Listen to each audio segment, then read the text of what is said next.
Some ancient cities were built with technology they should have never had. Stonework too perfect, grids too advanced, harbors engineered beyond their era. Even today, modern experts can't explain how entire cities like these were constructed. These are 10 ancient cities, built with forbidden technology.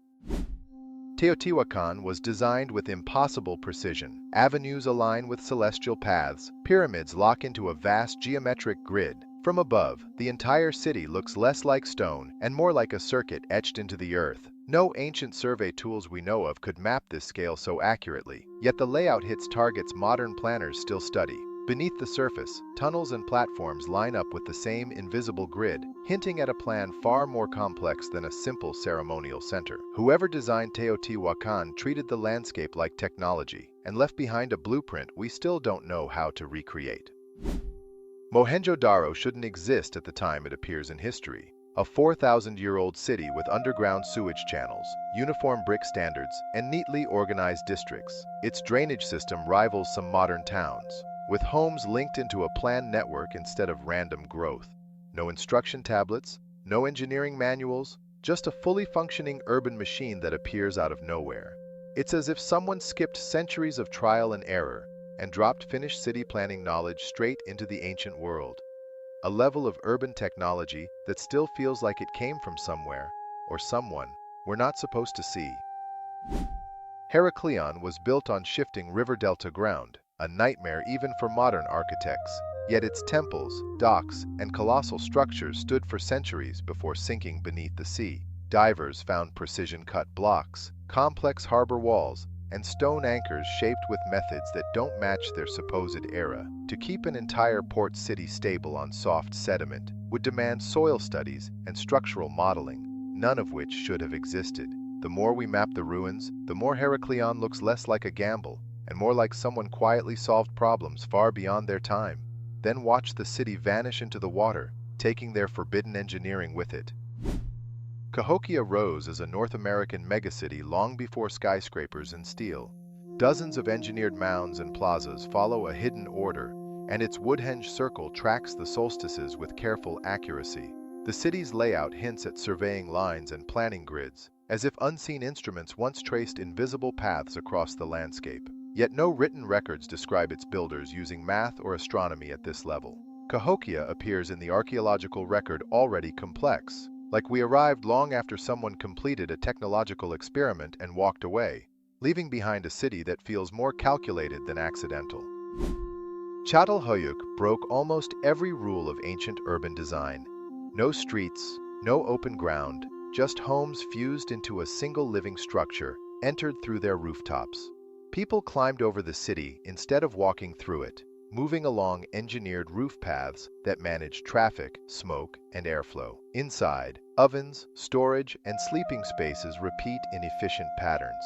Like a modular layout someone refined over generations. For a settlement this early, such dense, intentional design feels out of place. More like a planned prototype than a village slowly evolving over time, as if somebody was testing how a human hive could work, long before cities were meant to exist. Hattusa guarded its secrets behind walls of impossible stone. Cyclopean blocks slot together along steep ridges, and its monumental gates stand aligned with deliberate precision. Inside, evidence of advanced metalworking hints at lost recipes and furnace control that shouldn't exist in the late Bronze Age. The fit of the masonry suggests measuring systems and templates, yet no tools survive to explain the accuracy. When Hattusa fell, its technical knowledge vanished with it, leaving a stone shell that still feels more engineered than simply built. A capital city whose most advanced technology is visible only in the results, never in the tools. Tula was the Toltec capital where stone behaved like something programmable. Broad platforms, sharp-edged steps, and pillar fields form an ordered grid across the hilltop. At its center stand the Atlantean figures, basalt giants carved and balanced atop a leveled terrace that demanded careful calculations. The weight, alignment, and repetition hint at tools to measure load and angle, but all we find are the results, not the process. The more you study the layout, the more Tula looks like a template, a place where builders repeated the same system again and again. What remains feels less like ruins of a random city, and more like the remnants of a building code we no longer understand. La Ciudad Perdida climbs the Colombian mountains in spirals of stone. Terraces cling to slopes that feel too steep to build on, yet each platform sits level, linked by stairways that thread through dense jungle terrain. Water channels run along the edges, quietly guiding rainfall away before it can tear the hillside apart. Mapping such a landscape would challenge modern survey teams with drones and laser scanners. But its ancient builders did it with nothing we recognize. The city feels less discovered than deliberately concealed, perched high above the forest on engineered shelves of stone, a hidden project in the mountains, built with a precision that shouldn't belong to its time. Caral is one of the oldest known cities in the Americas, yet its design feels strangely refined. Pyramids cluster around sunken plazas that focus sound, turning wind and voices into amplified echoes. Some structures behave like early acoustic devices, shaping air and noise in ways that suggest deliberate testing.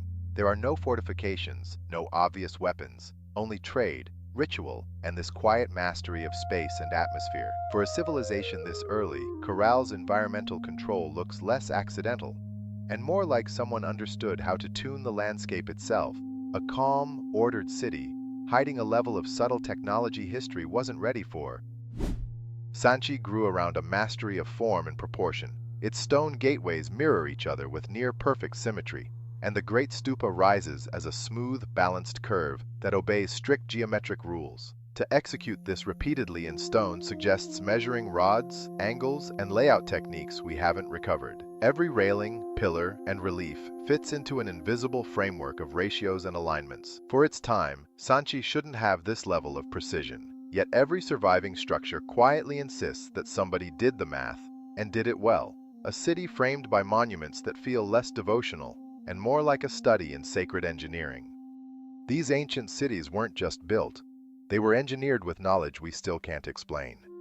This is Mythos Archives, and the deeper you go, the stranger it becomes. The next chapter is waiting.